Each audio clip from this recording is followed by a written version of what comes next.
That a smart man doesn't know everything. He knows that he doesn't know everything, but he knows who to turn to. Tremendous. I'm looking forward to everything that Matt's going to accomplish on our behalf down there. As I said, we're only in phase 2 of a multi-phase campaign. We have a lot of work to do, and Matt, we'll all rest when we're dead. Until then, we'll look for the next step. Next step right now is to turn it over to our Executive Director, JoAnn Fleming.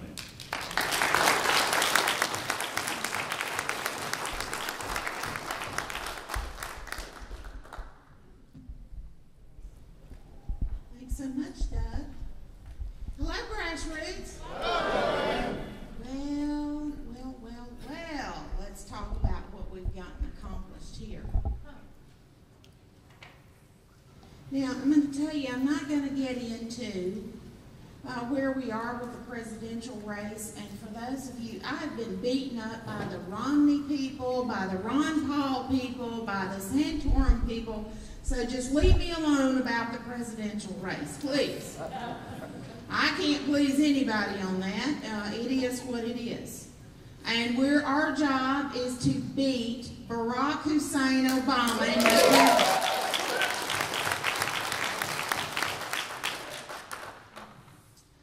And I'm not going to get into the congressional races today because there are several of those that are not settled yet. I will say this, Michael Williams was defeated. He did not make it out of that congressional race. I really wish that Michael had not run for Congress. We need him in the state. Isn't that right, Marcia? We are really hurting for leadership in the state of Texas, and I can tell you that it's not looking good for Lieutenant Governor, and I won't even get into that now. But we really need to pray for leadership in this state because I can tell you that the field that is rising up to run for Lieutenant Governor, whether Dewhurst stays or goes, it doesn't look good. It really doesn't. They're all very, very compromised. They're either very, very establishment and can't stand all of us, or they've just compromised themselves by endorsing F-rated Republicans. I am so disappointed in some of the Tea Party caucus members because instead of standing with us against the establishment, they endorsed D and F-rated incumbents. What does that say about some of our people? You know, I consider that as them working against us. And I've told a few of them, do not whine to me one more time about the fact that you don't have enough people to get what we need to get done, because if you are supporting people that you know are going to vote against getting good conservative legislation out on the floor to deal with issues like illegal immigration and things like that, if you can't support us by just staying out of the races and don't endorse anybody, then I consider you working against us. So don't whine to me when you don't have the votes. Because if there's anything I can't stand, it's a whiner. Okay. Now, so Bob, you got it up here. I guess we can't get, I'm going to try to do this to the side here so that we can go through this. And I like it when it's back there on that wall, but we'll make it work. If JoAnn doesn't fall off the stage. Okay, for the May 2012 Texas primary, did we advance liberty by electing more constitutional conservatives? The answer is yes. Yes, we did. But first, let's talk about voter turnout. In Texas, we have a little over 13 million registered voters. The ballots cast on Tuesday and in the early voting, all of that together, is 1.4 million. So in the state of Texas, out of over 13 million registered voters, only 1.4 million thought it was important enough to get out and vote. So statewide, we had 11% turnout. Now, here's a comparison of the Texas primary in 2008, the Texas primary in the 2010 congressional midterm and the governor's race, and then the primary that we just had. So let's look statewide across the registered voters. You see that we aren't having a gigantic leap in voter registration, but we are having a real increase in population. Does that tell you anything? I'm glad the people that are increasing the population are not somehow getting into voter rolls, if you get my drift. For Republican turnout in 2008 presidential primary, we had 10.68% turnout. In the midterms, we had 11.4, and this time we had 11.5. So we did a little bit better. The Democratic turnout in 2008, it was all Obama all the time. 22.54% in the 2008 primary. In the midterms, 5.2, and then in the 2012 presidential, we had 4.49%. Now, and there is no way to tell how much of that in 2012 has been skewed. At this point, it's no way to tell. We can't tell yet how many of them crossed over. Oh, great. Thank you so much, Bob. So now I don't have to act like I'm going to fall off the stage and be worried about that. All right. So now let's look at the Smith County primary turnout. Don't you see something interesting going across here? And this came from the Secretary of State's website. Registered voters in Smith County are declining. You see that? So I find that really interesting since our population is also increasing. Republican turnout, you can see in 2008 we had 18.2% Republican turnout, and that is percentage of registered voters, not eligible voters, but registered voters. In 2010 midterms, we had 16.22%, and this time we had 22.6% turnout, which was a great improvement. Now, again, yes, we had some Democrat crossover. I don't think most of that increase there was caused by Democrat crossover. The Democrat turnout in Smith County was 15% in 2008, 2.4% in 2010, and 1.85% in 2012. So, what does that say to us? What it means is in Republican primaries, that is the time that you are to select the most conservative person running in a primary.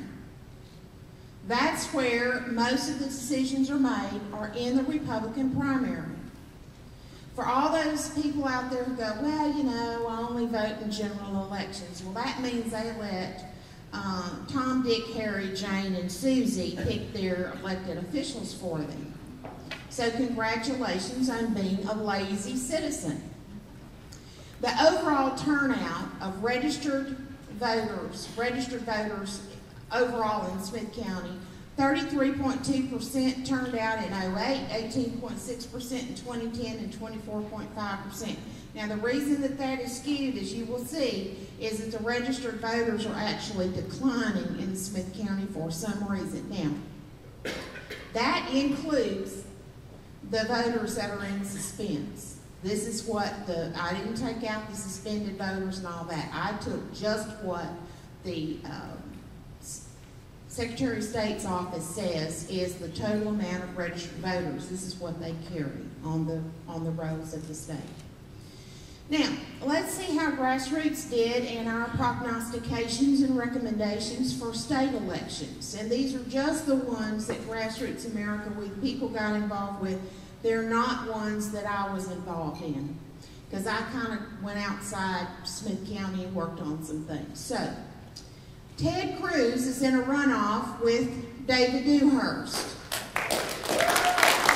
And I can't begin to tell you how important this race is. Even if you liked somebody else in the primary, I am begging you, if you have ever cared about anything that Grassroots America has ever done, I am begging you to help us send Dewhurst packing. We cannot promote him.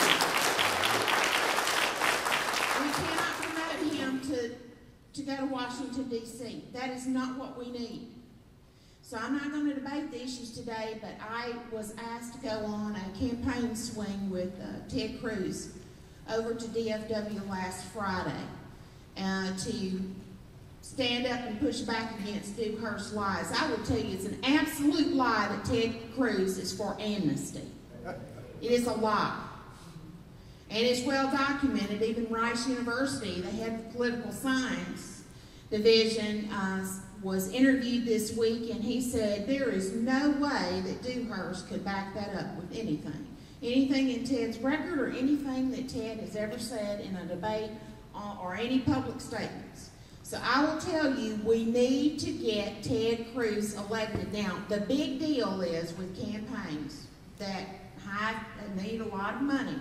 The first 30 days is about fundraising.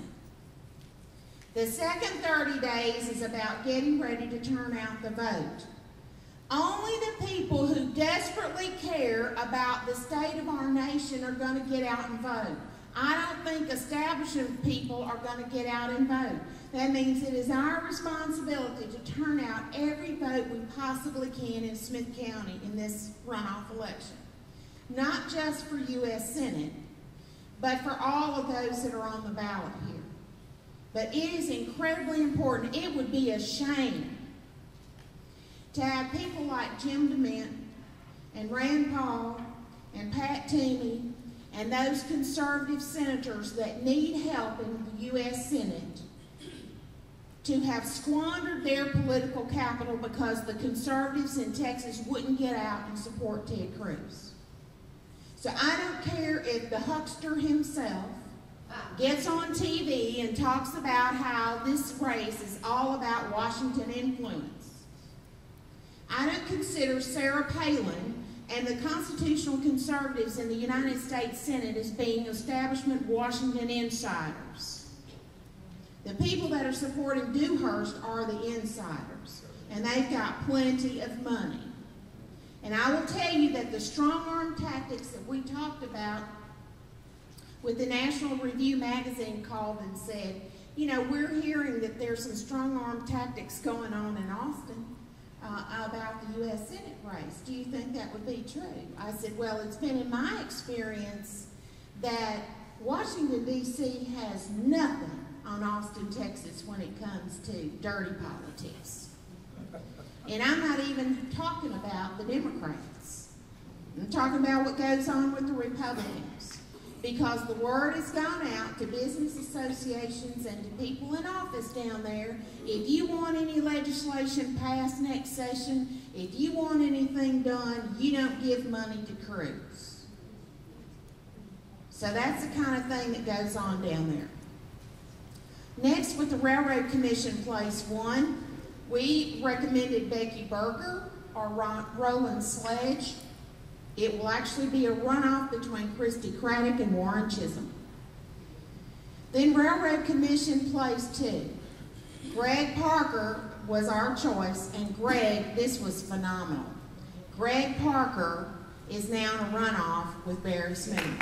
And Barry Smitherman, let me just say, his campaign was really heavy-handed in trying to get us to recall or withdraw our support for Greg Parker. And they put out some stuff. I guess they thought that I couldn't read commissioner's court documents. I don't know why. But anyway, they tried to say that Greg Parker is a big tax hiker. Well, anyway, I know how to read those documents, and that's not true. So we went through things, and I said, look, here's the deal. Greg Parker is not the one that's promoting the smart meters.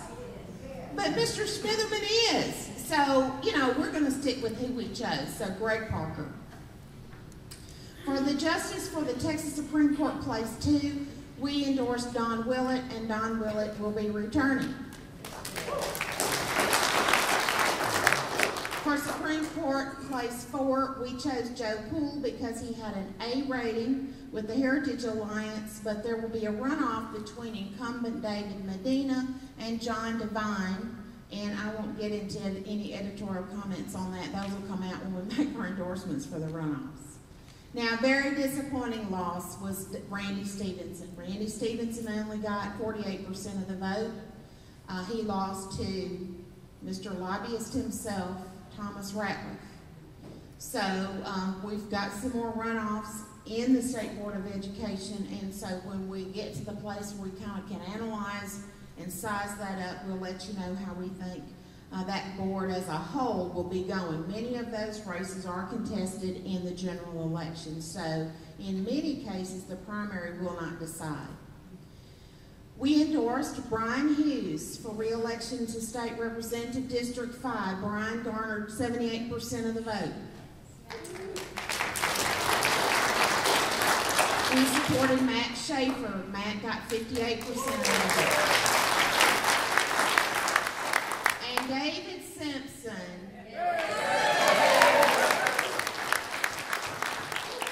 skinned alive Tommy Merritt with 62% of the vote. And I'll have to say this, Tommy has not lost any of his nastiness in the time he's been away from Austin.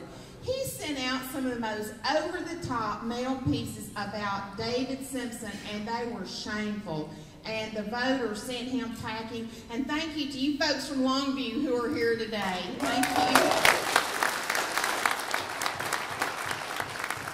Next, local elections. Grassroots America, We the People endorsed Larry Smith for sheriff, and Larry garnered the top votes. He is in a runoff with Chris Green for July 31st.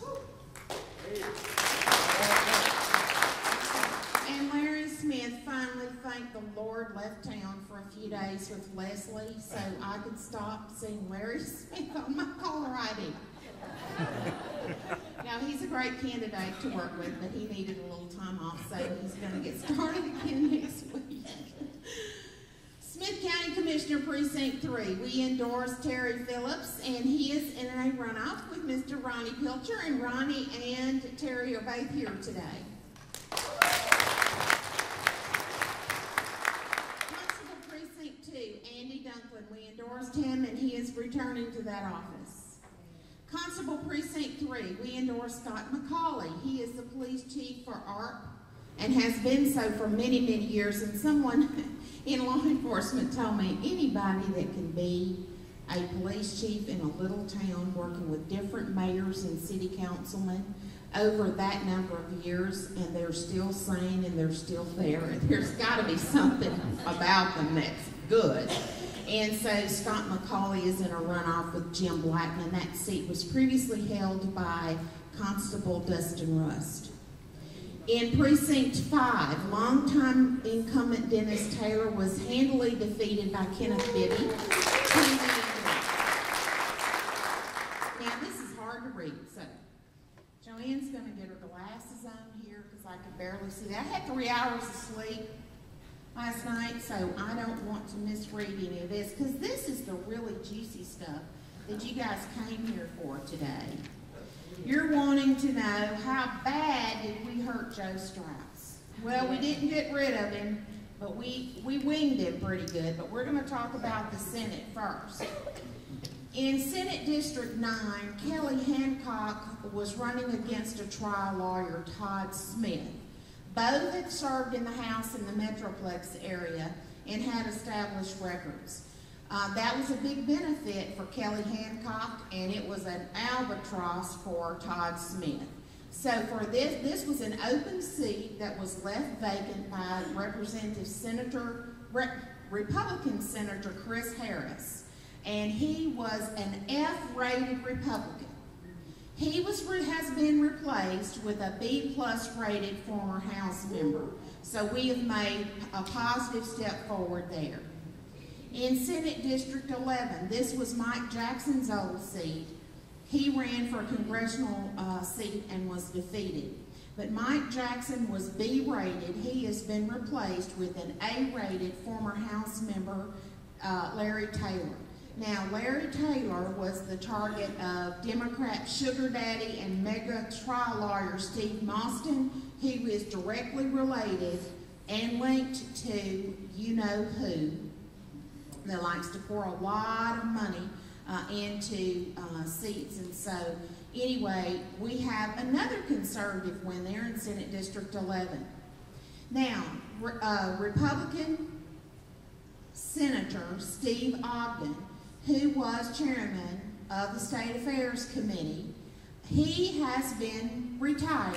He retired. And this was an open seat. It is being filled with a B-rated former House member, and that's Dr. Charles Schwertner. That is a huge win there, Dr. Charles Schwertner. Then we have the retiring Senator Florence Shapiro. Florence was B-rated. She's being replaced by A-rated taxpayer champion from the House, Ken Paxton. It was an uncontested primary, so Ken's it. And then this is the one that sent an earthquake through Austin. Tea Party firebrand Dr. Donna Campbell. She is an ER doctor, and she beat out liberal establishment Elizabeth Ames Jones. She's in a runoff against Jeff Whitworth, who is an F-rated Republican senator, and he needs to go. And I pray, please let us get Dr. Donna Campbell. She would be a breath of fresh air. Nobody expected that to happen. But Donna is a very hard worker, so that's a race we're going to be watching. Now for the Texas House. 3 of Joe Straus's lieutenants were defeated. Now, unfortunately, Jim Pitts is still there. We didn't get rid of Jim Pitts. We didn't get rid of Byron Cook, unfortunately. And we didn't get rid of Joe Straus himself. Now, you know, Bob's recording this, so I'm not going to get into a whole lot of details about why I think Joe Straus wasn't defeated. There were some unfortunate things that happened in that race. There was some over-the-top things that went on in that race that I think hurt Matt Beebe, and that's all I'll say about that. If you want to know what I mean by that, I'll talk to you privately about it. But the 3 of Joe Straus's lieutenants that were defeated were some really bad ones. Public Education Chair Rob Eichler was a D-plus rated Republican. He has been replaced by Woodlands Tea Party champion Steve Toth. Steve, I think, is going to do a magnificent job. And then Joe Straus sent Tuffy Hamilton, his Licensing and Administrative Procedures Chair. Tuffy Hamilton moved into that district. The district was changed enough so that Tuffy Hamilton would be paired against James White. James White was one of the ones who voted against Straus for Speaker. James White won. And then this is very exciting. Vicki Truitt. Miss Let's Raise the Gas Tax Vicki Truitt. She was chair of the House Pensions and Investments Committee, and she never saw a taxpayer wallet she didn't want to pick. She has been handily defeated by conservative leader Giovanni Capriglione. And Giovanni, I just call him Gio, he is magnificent. I think that if we can keep him down there, he is a leader for tomorrow. I absolutely believe that. I can't wait for you to meet him. Now, other Texas House wins. 2 more of Straus Committee Chair Sid Miller from House District 59 is being challenged by R.D. Sheffield, and Chuck Hobson of House District 11 is being challenged in a runoff by Travis Clardy. JoAnn, change your slide. Oh, sorry. Thank you. Thank you.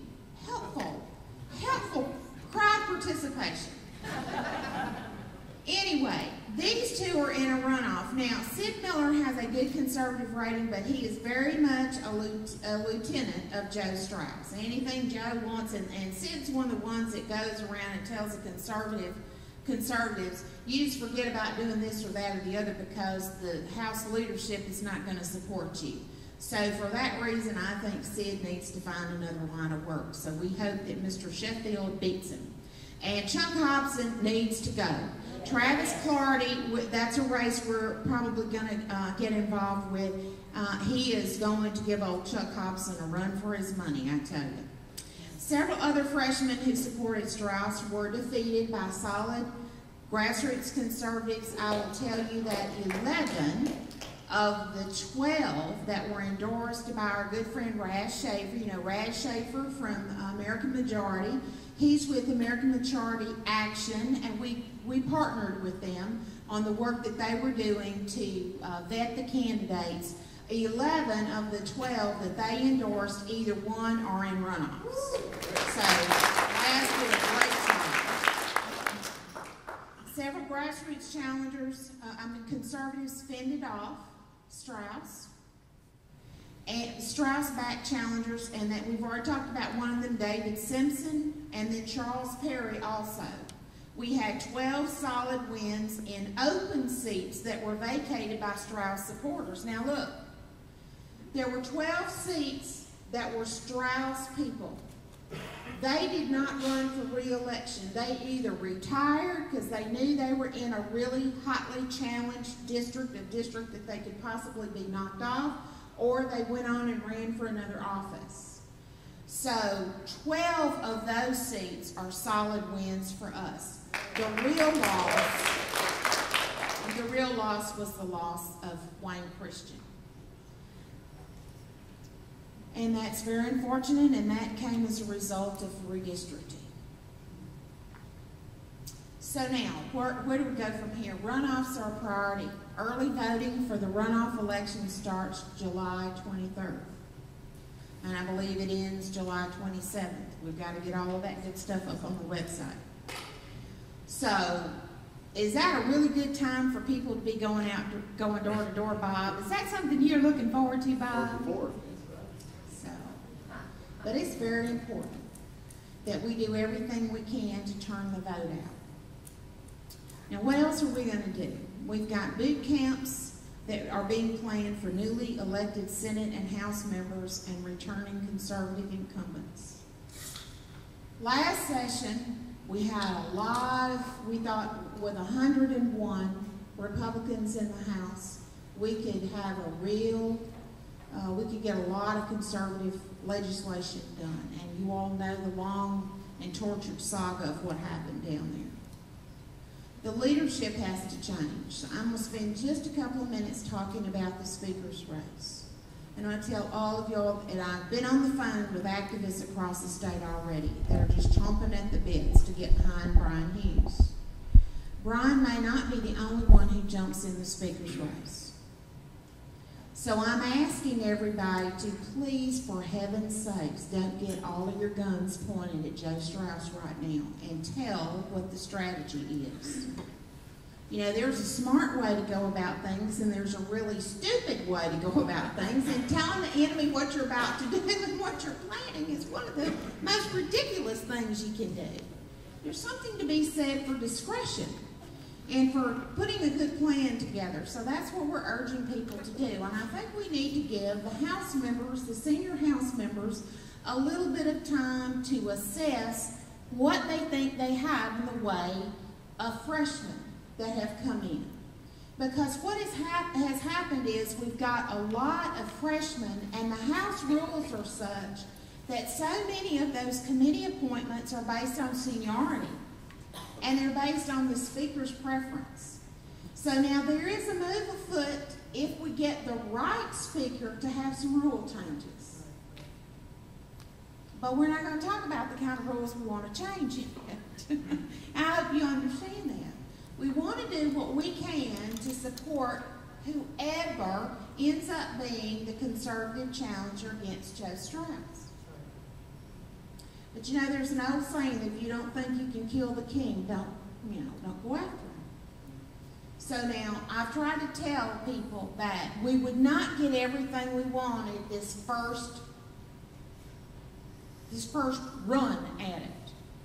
Because the establishment, ruling class in Austin have been there a very long time. And they're both Republicans and Democrats.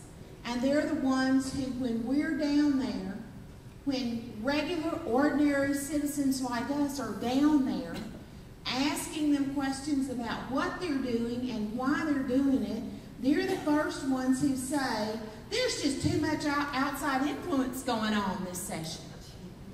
You know, they're happy to see the lobbyists that have the big fat wallets.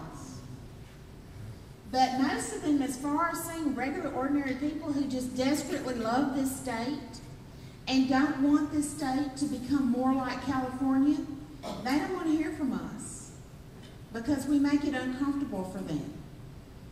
But I think they're going to have a whole lot more uncomfort coming to them, distress coming to them next session, because we have to stay vigilant. I've told you, and Matt knows this, he's going down there, and he's inheriting a lot of red ink. And there are some very tough decisions that are going to have to be made.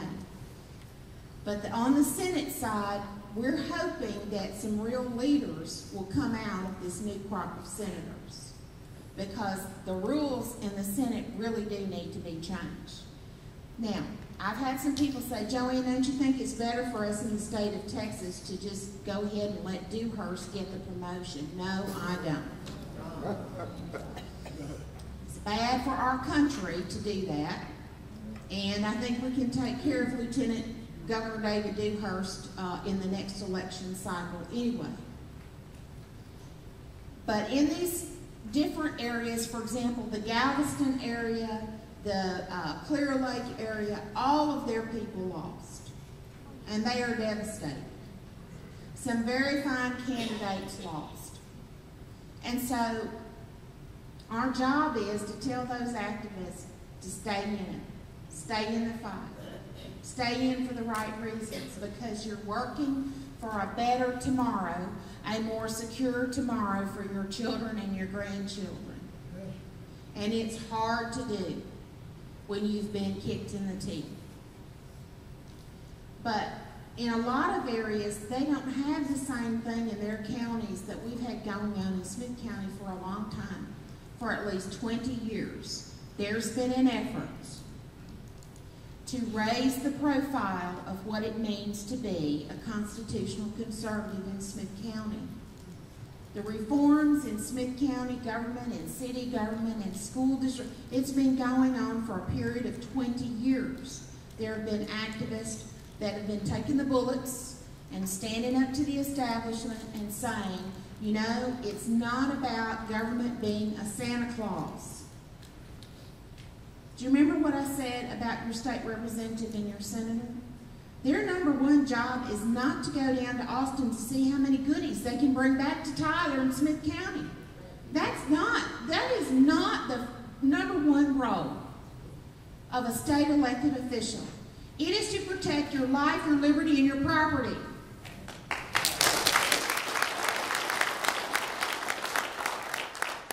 And it is to put state government in a Constitution-sized box.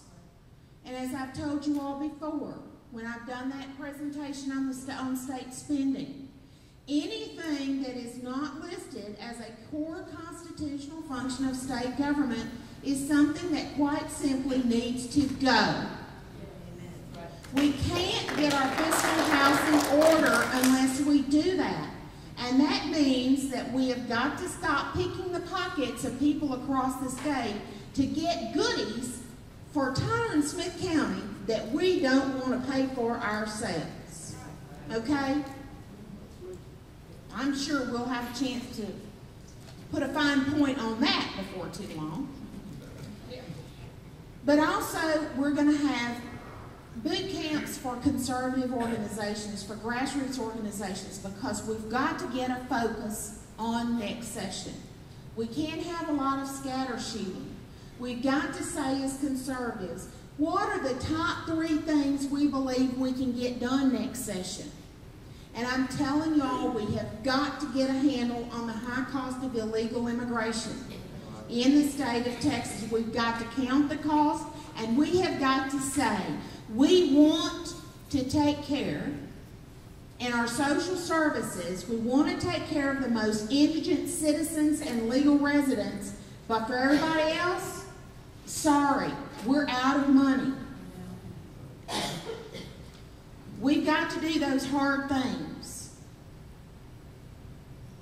And I was just hearing this morning about some in the state of Florida. You know, the federal government has told their Secretary of State, stop deleting people who are not eligible to vote from your rolls. Absolutely. The Justice Department has told the state of Florida, stop deleting people who are not eligible to vote off your rolls. Now, is that insane or what? Yes. Now, I'm going to tell you, if that comes to Texas, I hope we're going to have a bunch of people like Matt Schaefer that are going to tell the Justice Department to get the heck out of Texas and leave our Secretary of State alone.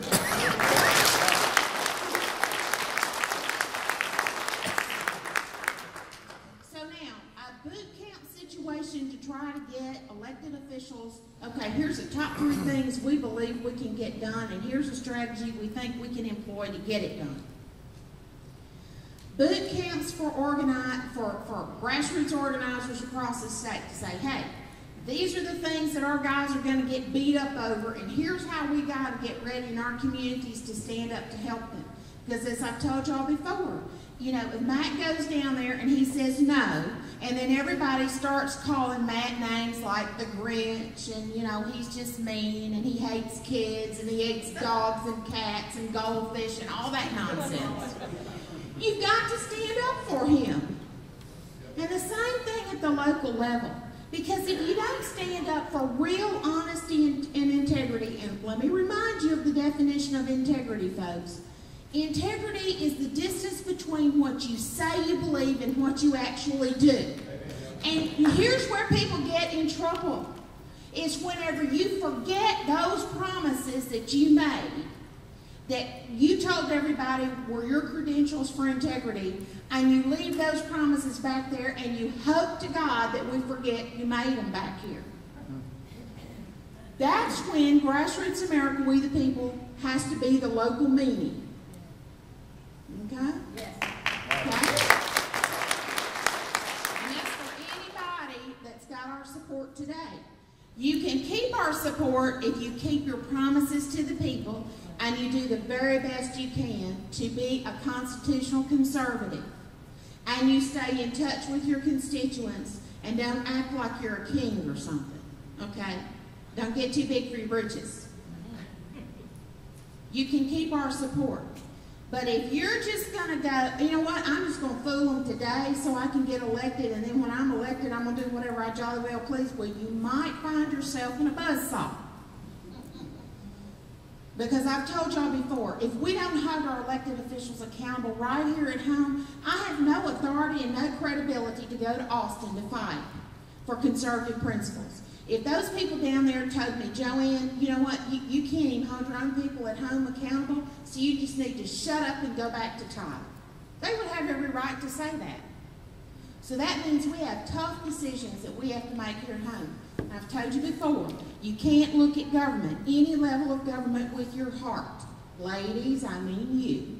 No, there's some men who need that message. And some men too, that get all squishy when somebody's got to make a tough decision.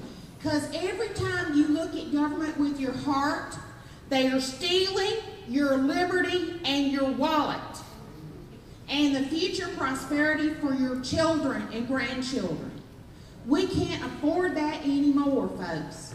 And I know some of you are looking at me like, oh my gosh, she is the meanest thing I have ever seen. And I'm used to getting looked at like that. But I tell y'all, folks, we can't afford to do anything other than hold our elected officials accountable, even when it hurts. Now, I've touched on the speaker's race a little bit. The last thing I want to tell you, and then I'll take some questions. We've been asked to host something called the Piney Woods Summit on September the 7th and the 8th. That's a Friday and a Saturday. Now that's a big deal because we're being asked to do here what folks did in Marble Falls last October, and I don't know how many of you went with me down to Marble Falls, but it was a huge event. What we want to accomplish there is about 4 different things, but it's under 2 big headings.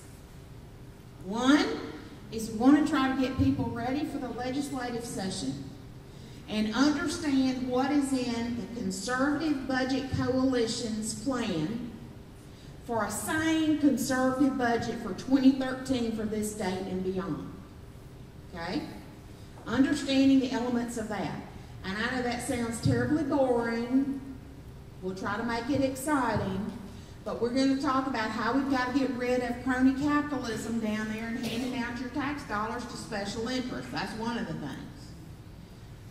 The other thing we want to do is to help people understand how you can be engaged in your community to get out the vote for November 2012.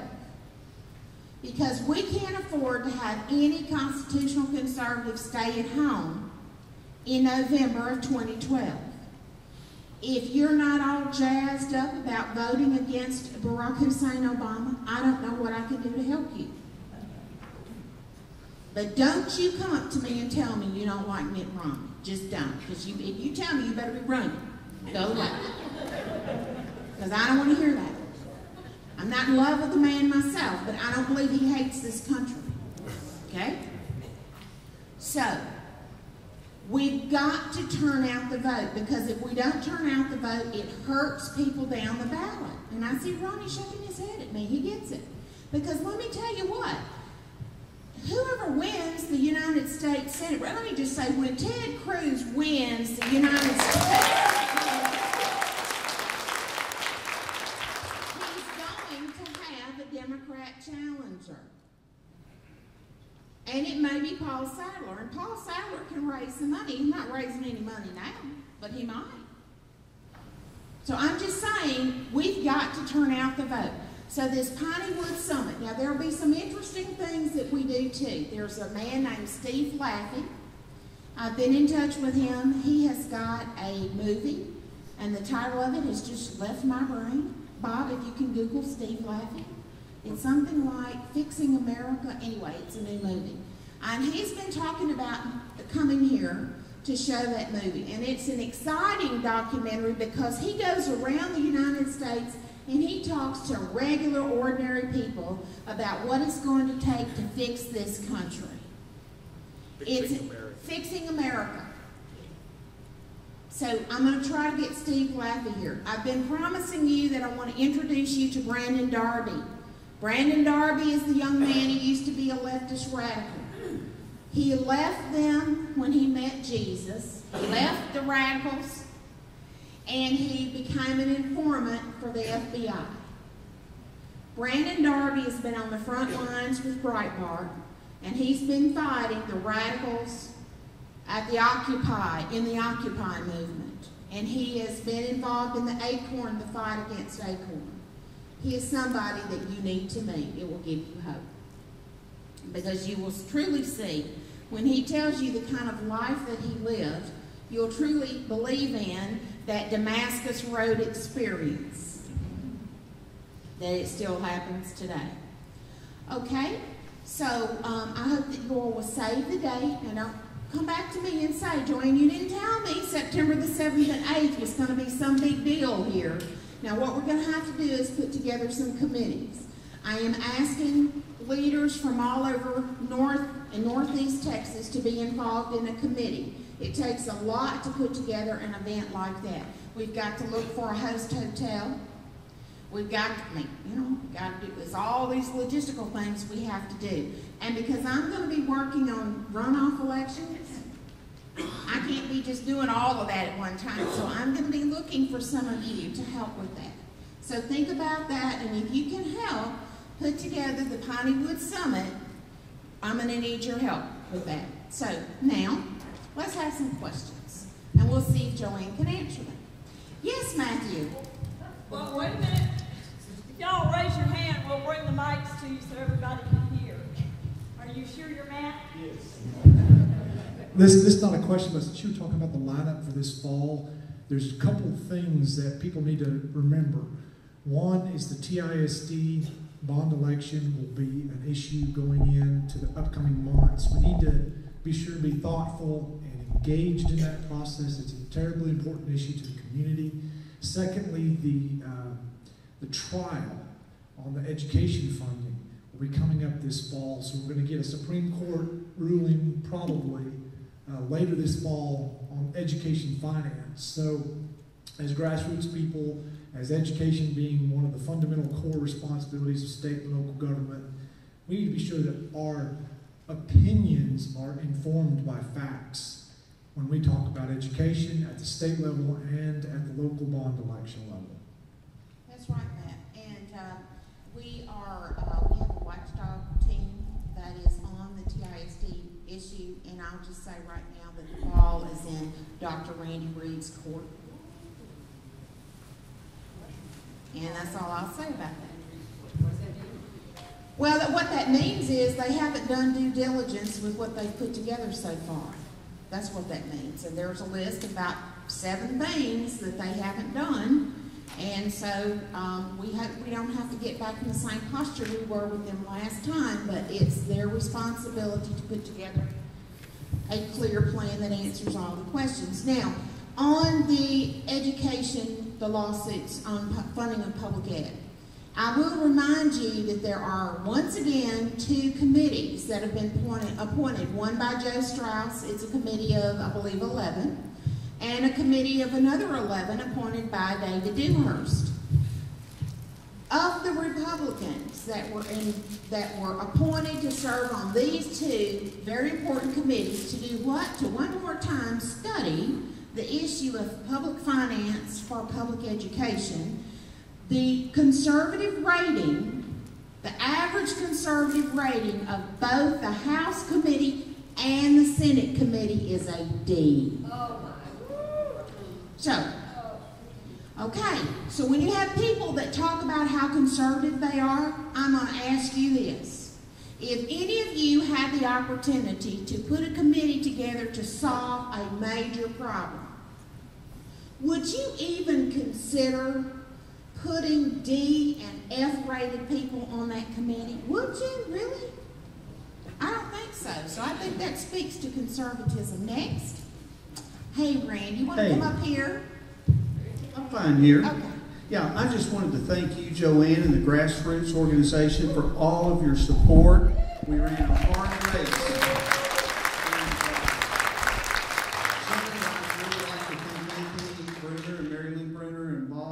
For helping us with signs, and all of you that helped us with prayer and finances and all. And you know, we need to pray for the state board. We had 6 conservatives on that 15-member board, and we'd hoped to get 8 conservatives, a majority.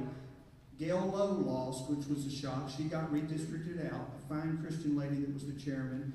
I did not unseat Ratliff, so now we're holding on. We're praying to hold on to 6. And so you might want to consider helping some of these guys. Charlie Garza, a conservative out of El Paso, he's got an uphill battle. So please stay tuned into the state board races. We've got to have those conservatives on the board. But thank you guys. God bless you. It's a pleasure to run. And you know, we lost this little battle, but the war is still on and we're still here to help. Thank you.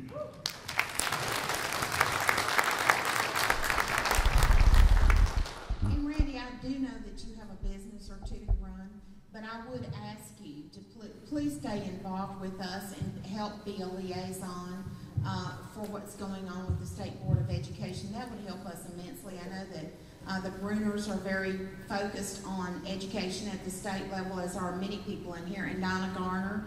But we want to make sure that we have somebody, Randy, that could help, you know, keep that going forward. So I would ask you to please consider doing that.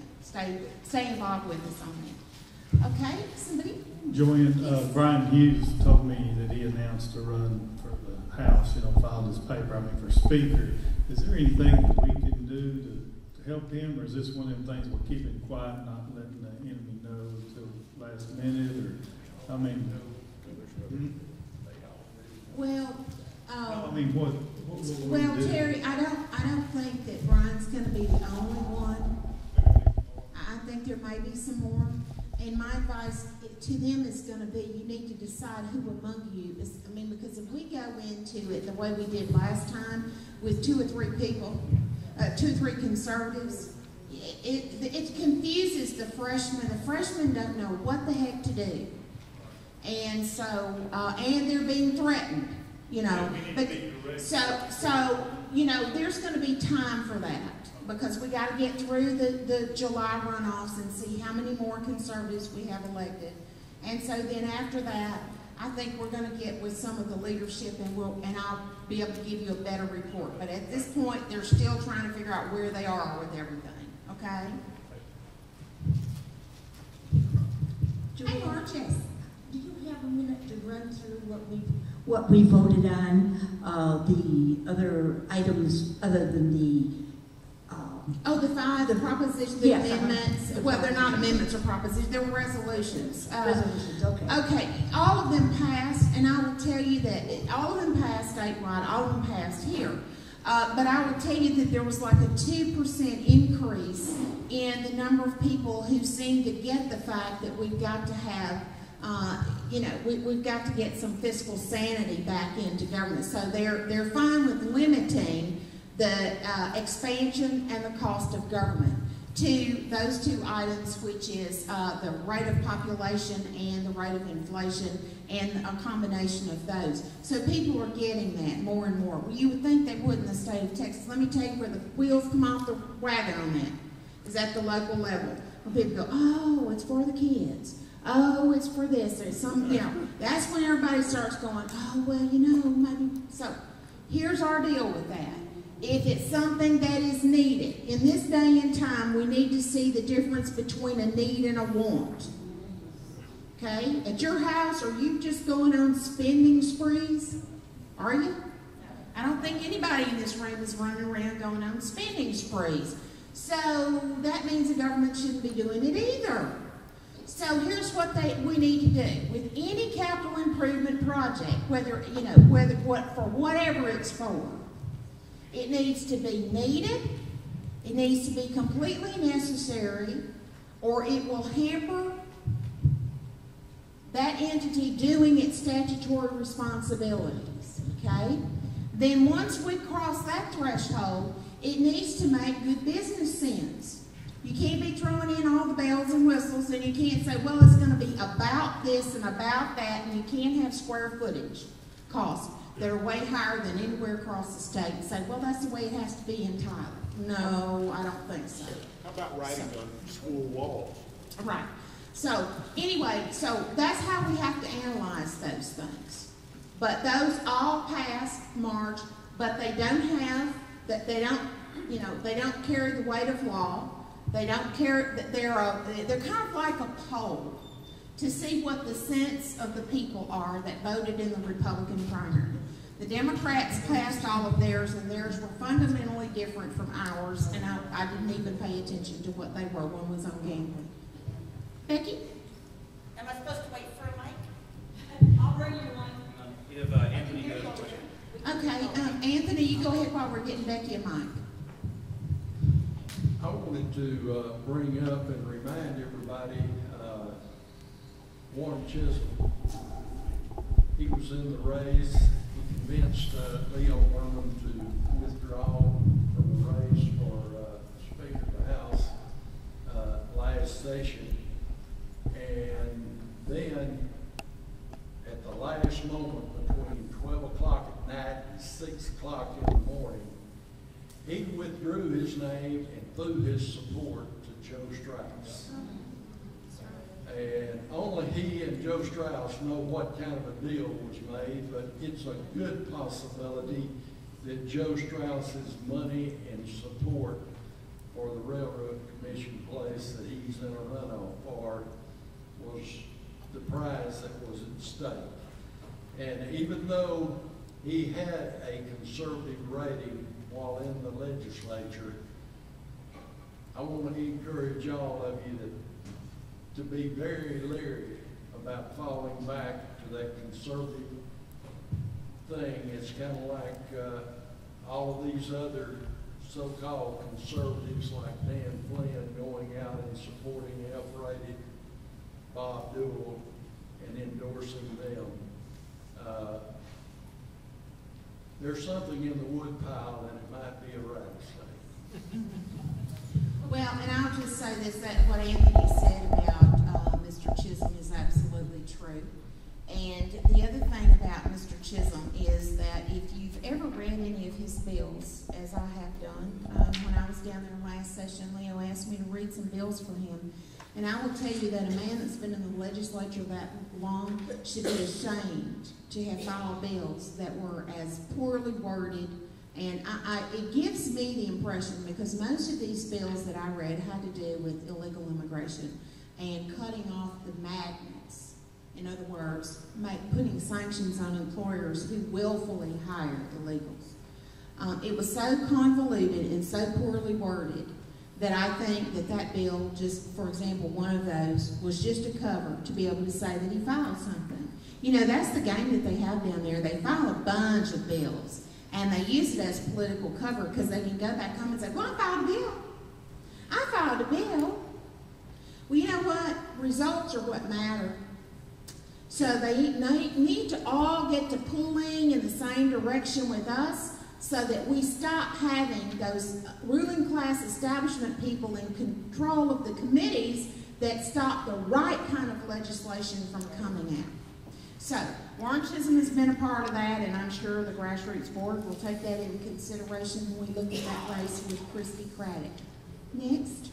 JoAnn, I was caught off guard or surprised by the impact of the lies, the publicity against Ted Cruz and David Simpson. And people I would talk to who are not like us, really paying attention, were influenced by that. Do you think that the money invested in sending that thing out really does make that big a difference? And then should we, even if it's only $25, we should give to those campaigns as much as we possibly, to our campaign, our people we want to win, give to them so they have hope of setting those lies straight? Yes, because the tactic in it was particularly bad this time. And that's how Jim Pitts and Byron Cook and Joe Strauss were put back in office, because at the last minute they put out a lie that is so awful that it makes people who are only, you know, on the surface engaged, it scares them, and they think, oh my goodness, is this person really what was it that Denver's called Ted Cruz, a mercenary? And over-the-top things like they said about David Simpson supported terrorists. Now, if anybody knows David Simpson, you know that David Simpson does not support terrorists. I mean, that was so over the top, and he had such a good campaign in place. He had worked very hard, Becky, on a good ground campaign. He had a lot of people like Cindy and Mike and folks from over in the Gray County area that were working and helping him. So he was able to overcome that. Plus, you know, just knowing David's character, you know that that's not true. But that is just a house race.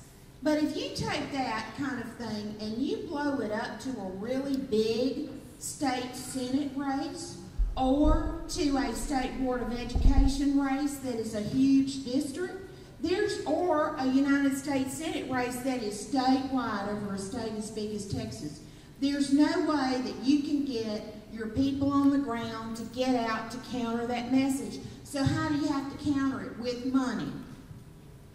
Or you have to quickly assemble a strike force that goes around to every large metro area and hopefully attract the attention of media. And then you have to depend on people actually watching the local news to see that there's not, you know, that there's been pushback on that. So see, it's called sandstorming. At the last minute, they kick up so much sand that they hope they either discourage somebody from voting in the race at all, or they'll scare them into voting for the incumbent, because they'll say, well, you know, the world didn't come to an end while he was in power, so I guess it's okay to vote for him again. And the guy might be just completely lying through his teeth. So what I would say to you all is, yes, if you can afford, when you see this happening to a candidate, if you will do your due diligence and go look and read for yourself, you don't have to take anybody's word for it here. There's plenty of good information out there. Of course, we'll help you if you want us to, but there's plenty of good information out there for yourself so that you can see that they are lies. You have to question these things. People, if somebody comes up to you and says, XYZ did this, if they're an elected official, there's going to be a trail of that somewhere. If somebody is going to purposefully smear somebody and bear false witness against a neighbor, please don't fall for that. If they can't produce the evidence, don't believe it. I'm begging you. If they can't produce the evidence, don't believe them. Because it is so easy these days to destroy the character, the credentials, everything about a person's reputation through social media. Just a keystroke can send a message out all over an area. People pick it up and I have to tell you, it's reckless and irresponsible to pick up and forward information if you don't know if it's true or not. And I don't care if it's on somebody you can't stand or if it's somebody that you like. Don't do it. It's wrong to do it even against an opponent. Most of the time, there's enough bad stuff and enough bad votes that they've already done in their record, or they don't have enough experience. That's what you look at. You don't have to make stuff up, and you don't have to call people names. I think some of our challengers got defeated simply because they had people helping them that called their opponent some horrible, horrible names.